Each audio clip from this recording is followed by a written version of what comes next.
ఓం మహాగణాధిపతయే నమః. ఓం గురుభ్యో నమః. ఓం శ్రీమాత్రే నమః. అరుణాం కరుణాతరంగితాక్షీం ధృతపాశాంకుశపుష్పబాణచాపాం అనిమాదిభిరావృతాం మయూకైః అహమిత్యేవ విభావయే భవానీ. శ్రీమాత్రే నమః. ప్రేక్షకులకి ఆ లలితాంబిక అమ్మవారి యొక్క అనుగ్రహం పరిపూర్ణంగా కలగాలని మనస్ఫూర్తిగా కోరుకుంటూ మనం ఈరోజు గ్రహణం 7వ తేదీ రాత్రి 8:58 దాని ప్రారంభం అవుతుంది. కానీ దాని అసలు ఉండేటువంటి సమయం రాత్రి 11 గంటల నుంచి 8వ తేదీ అర్ధరాత్రి, అంటే 11వ తేదీ మనకి 7వ తేదీ 11కు ప్రారంభమై అర్ధరాత్రి 12 దాటిన తర్వాత 12:30 వరకు ఉంటుంది. అది గంటన్నర మెయిన్.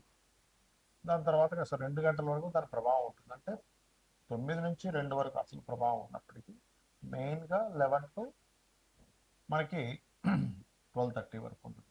ఈ సమయంలో అసలు ఏం చేయాలి, ఏ రాశి వారికి దీని యొక్క ప్రభావం ఉంటుంది, దానా ధర్మాలు ఏం చేసుకోవాలి, అసలు గ్రహణాన్ని ఎలా వినియోగించుకోవాలి అనేటువంటి విషయాలు చెప్తుంది. నేను కూడా చెప్పిస్తుంది సాక్షాత్ లలిత అమ్మవారిగా భావిస్తూ ఒక్కొక్క రాశి గురించి మనం తెలుసుకుందాం. తులాలగ్నము, తులారాశి.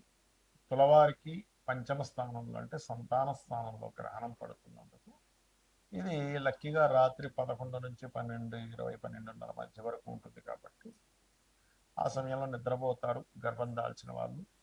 సహజంగా చూడండి, మనకి గ్రహణం ఉన్నప్పుడు ఏం చెప్తారు, గర్భవతులు జాగ్రత్తగా ఉండాలి. ఆ సమయంలో కత్తిరించడం కానీ కట్ చేయడం కానీ కొంచెం ఒంటి మీద ఎక్కువ గట్టిగా అంటే ఇలాంటివి ఏవి చేయకూడదని చెప్తూ ఉంటారు.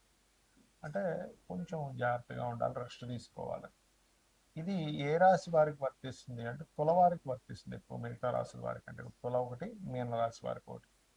అయితే ఈ పంచమంలో గ్రహణం పడుతున్నందుకు గర్భవతులు మాత్రమే కాకుండా కొంచెం ఏదైనా నిర్ణయం తీసుకునేటప్పుడు, ఫలానా విషయం మీద నిర్ణయం తీసుకుంటున్నాము అని అనుకున్నప్పుడు ఆ యొక్క విషయాల్లో కొంత జాగ్రత్తగా ఉండాలి, జాగ్రత్తగా నిర్ణయం తీసుకోవాలి. ఒకటి. రెండవది ఏమిటి అంటే ఇక్కడ చూసుకున్నట్లయితే రాజకీయ సంబంధించిన విషయాల్లోని, క్రియేటివ్ ఫీల్డ్లో అంటే సినిమా ఫీల్డ్లోని, బ్యూటీ రిలేటెడ్, ఫ్యాషన్ రిలేటెడ్ సంబంధించిన వాటిలో ఉండేటువంటి వారు కాస్త జాగ్రత్తగా ఉండండి. ఈ యొక్క ముఖ్యంగా ఫ్రెండ్స్, షేర్ మార్కెట్, సంతాన సంబంధించి, ఎందుకంటే తులారాశి వారికి ఉంది గ్రహణం ప్రభావం ఉంటుంది, వేరే రాశులకు ఉండదు. కానీ ఈ తులకి, మిథునానికి, కుంభానికి, మీనానికి, మకరానికి ఉంటుంది. కాబట్టి ఈ యొక్క విషయాల్లో చాలా జాగ్రత్తగా ఉండాలి. తొందరపాటు నిర్ణయాలు పనికిరావు. అందులో ముఖ్యంగా మీ యొక్క తుల నుంచి దశమాధిపతి పంచమంలో ఉన్నాడు కాబట్టి, దశమం అంటే వృత్తి స్థానంగా చెప్తుంటారు. కాబట్టి ఏదైనా వృత్తి సంబంధించినటువంటి విషయాలలో, కెరియర్ సంబంధించినటువంటి విషయాలలో కాస్త తొందరపాటు నిర్ణయాలు పనికిరావు. ఏదో ఆలోచించేసి, ఏదో ఊహించేసుకుని, ఎవరో ఏదో చెప్పారని అలాగా ఆ రకంగా మీరు ఎట్టి పరిస్థితుల్లో తొందరపాటు నిర్ణయాలు తీసుకోకండి దయచేసి. అలాగే మీరు చేయవలసిన దేవతారాధన దుర్గాదేవి యొక్క ఆరాధన, చండీ పారాయణం చేయండి. అన్ని విధాలా మీకు బాగుంటుంది. గ్రహణం అనేటువంటిది భయపెట్టడానికో భయపడడానికో ఉన్నటువంటిది కాదు. ఫస్ట్ ఈ క్లారిటీ తెలుసుకోవాలి మీరు. రెండో విషయం, గ్రహణ సమయాన్ని మనకు మహర్షులు చెప్పినటువంటి విషయం, ఇదొక సాధన సంబంధించినటువంటి సమయంగా చెప్పారు. మనకి కాలానికి కారకులు అని ఉంటారు గ్రహాల్లో. రవి ఏ ఋతువు, ఏ ఆయము, అదేవిధంగా ఏ మాసం అని చెప్పేది రవి. కాబట్టి మనకి ఏ నెల నడుస్తుందని రవి ద్వారా తెలుస్తుంది. చంద్రుడు తిథులను చెప్తాడు, తిథి, నక్షత్రాలు ఇవన్నీ చెప్తాడు. ఈ రెండు ఉన్నటువంటి డిస్టెన్స్ని బట్టి యోగం ఇవన్నీ కూడా ఏర్పడతాయి. అంటే ఏమిటి, మనకి సమయాన్ని తెలిపేటువంటి రవిచంద్రులు, దాంతోపాటు కాలానికి మోక్షానికి కారకులు, మరొక సమయానికి కారకులు అంటే రాహుకేతువులు. వీళ్ళు నలుగురు కూడా ఒకే అలైన్లోకి వస్తారు 180 డిగ్రీస్లోకి ఎగ్జాక్ట్లీగా. అలా 180 డిగ్రీల్లోకి అంటే ఇప్పుడు మనకి చంద్రుడు, రాహువేమో కుంభరాశిలోని, రవికేతువులేమో సింహరాశిలో ఉంటున్నారు ఈ చంద్రగ్రహణం సమయంలో. అలా ఒకే లైన్లో సమయం ఒక దీనిలోకి వచ్చినప్పుడు మీరు చేసేటువంటి జప సంబంధించినటువంటి ఏవైతే ఉంటాయో, ఒక సంవత్సరం పాటు ఉదాహరణకి గణపతిదో లేకపోతే అమ్మవారిదేదో మీరు జపం చేశారు, ఒక 2-3 లక్షలు జపం చేశారు అనుకోండి. ఆ రోజు 11 నుంచి 9 గంటలకు కూడా కూర్చోకూడదని కాదు, కానీ 11 నుంచి 12:30 మధ్యలో చేసేటువంటి జపం ఏదైతే ఉంటుందో పునశ్చరణ ఫలితం వస్తుంది అని చెప్తారు. అంటే ఆ సమయంలో మీరు చేసేటువంటిది ఆ 3 లక్షలు చేసిన ఫలితం కూడా వచ్చారండి. లేదా మీ జీవితంలో ఒక 20 లక్షలు చేశారు ఏదైనా జపం, ఆ 20 లక్షలు చేసిన ఫలితం వస్తుంది. దీనివల్ల ఏమిటండి లాభము అనిపించవచ్చు. మనకి జాతక చక్రంలో ఉన్నటువంటి దోషాలు మనం కొద్ది దాంట్లో అనుభవించి పక్కకు పోవాలన్నా, మనకి ఏదైనా ఒక నెగటివ్ ఎనర్జీ మనం పీడించకుండా ఉండాలని ఇవాళ రేపు మనం చూస్తుంటాం చూడండి. ఈ బ్లాక్ మ్యాజిక్స్ అని, ఏదో గాలి తగిలిందని, లేకపోతే ఇంకోరు ఏదో చేయించారని ఇట్లాంటి మనం వింటూ ఉంటాం.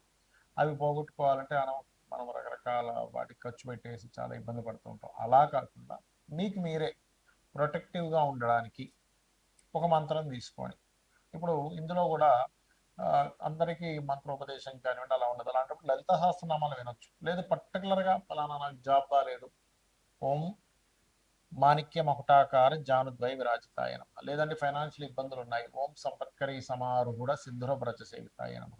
అప్పులున్నాయి, ఓం అపర్ణాయ నమ. లేదంటే నాకు హ్యాపీనెస్ లేదు, ఓం ఇంద్రగోప విక్షిప్త స్మరతూనా భజంగికాయ నమ. ఇలా కాదు, నాకు హెల్త్ పరంగా చాలా ఇబ్బంది ఉంది, ఓం సర్వవ్యాధి ప్రశమని సర్వమృత్యు నివారణి అగ్రగణ్య అచింత్య రూప కలికల్మషనాశిని అయి నమ. ఇలాగా ఒక్కొక్క దానికి చేసుకుంటూ ఉండొచ్చు. కొంతమందికి భయం ఉంటుంది, ప్రతిదీ నాకు భయం వేస్తుందండి, ఏం చేయాలో అర్థం కావట్లేదు అని అన్నప్పుడు చక్కగా, అంటే మన మానసికంగా ఎక్కువ ఇబ్బంది ఉంది, మానసికంగా ఎక్కువ భయపడుతున్నాము అన్నప్పుడు వాళ్ళు ఓం మనస్విని అయి నమ. లేదు ప్రతిదీ ఆటంకం అవుతుంది అన్నప్పుడు ఓం అష్టమి చంద్ర విభ్రాజ అలికస్థల శోభితాయ నమ అనే మంత్రాన్ని చేసుకోవచ్చు. అయితే ఇలా అయినా చేసుకోవచ్చు, ఓవరాల్గా మీరు లలిత సహస్రనామాలు చేసుకోవచ్చు, లేదు మీరు విష్ణు భక్తులైతే విష్ణు సహస్రనామాలు చేసుకోవచ్చు. అయితే ఎవరికైతే గ్రహణ ప్రభావం ఉందో వారు ముఖ్యంగా ఈ 5 రాశుల వారికి ఎక్కువగా ఉంటుంది. ఎవరెవరికి కుంభరాశిలో పడుతుంది కాబట్టి కుంభము, మిథునము, తుల, మీనము, మకరం. మీరు మీరు మరుసటి రోజు అంటే 8వ తేదీ చక్కగా బియ్యము, మినుములు, ఉలవలు, గోధుమలు, నువ్వులు, ఈ 5 పదార్థాలు మీకు దగ్గరలో ఉండే పురోహితుడికి దానంగా ఇవ్వండి. దాంతోపాటు మనకి ఇత్తడి గిన్నె ఉంటుంది, ఇత్తడి గిన్నె ఒక చిన్న గిన్నె తీసుకొని అందులో నెయ్యి ఒకటి, అలాగే రవిచంద్ర ప్రతిమలు మరియు సర్పములు, చిన్న చిన్న వెండి సర్పాలు చిన్నగా ఉంటాయి, లేకపోతే వేరే ఏదైనా వేరే లోహంలో అయినా ఇవ్వచ్చు, 2 సర్పాలు. వీటన్నిటిని వీలైతే మీరు దాంతోపాటు పప్పు ఇంకేదైనా ఇవ్వచ్చు, లేదా బియ్యం కూడా ఇవ్వచ్చు, 2 రకాల కూరగాయలు కూడా ఇవ్వచ్చు. గ్రహదోషణ నివారణార్థం అని సంకల్పం చెప్పించుకొని పంతులు గారికి మీకు తోచిన దక్షిణ ఎక్కువ ఇచ్చుకోలేరు, 100 ఎంత ఇచ్చుకోగలరు చెప్పండి, మీకు ఆర్థిక పరిస్థితి బాగోకపోతే. అంతేగాని 100 రూపాయలు ఉన్నాయి, 50 రూపాయలు ఉన్నాయి, తీసుకుంటారో తీసుకోరు, వీళ్ళు కమర్షియల్గా ఉన్నారు, ఇవన్నీ ఆలోచించకండి. మీ బాధని చెప్పుకోండి, తీసుకుంటే మీకు పుణ్యం ఆయనకి పుణ్యం, లేదంటే మనం ఏం చేయలేం. కాబట్టి ఆ రకంగా ఇవ్వవచ్చు. ఇక్కడ చాలామంది ఏమిటి ఇది పేదవాళ్ళకి ఇవ్వచ్చు అంటారు. పేదవాళ్ళకి ఇస్తే పుణ్యం వస్తుంది, నేను రాదని చెప్పట్లేదు, కానీ దోషం పోవాలంటే మంత్రసహితంగా మీరు దానం ఇవ్వాలి. సో ఇలా చేయండి. ఖచ్చితంగా గ్రహణాన్ని ఒక సాధనా సమయంగా చూసుకోండి, ఖచ్చితంగా బాగుంటుంది.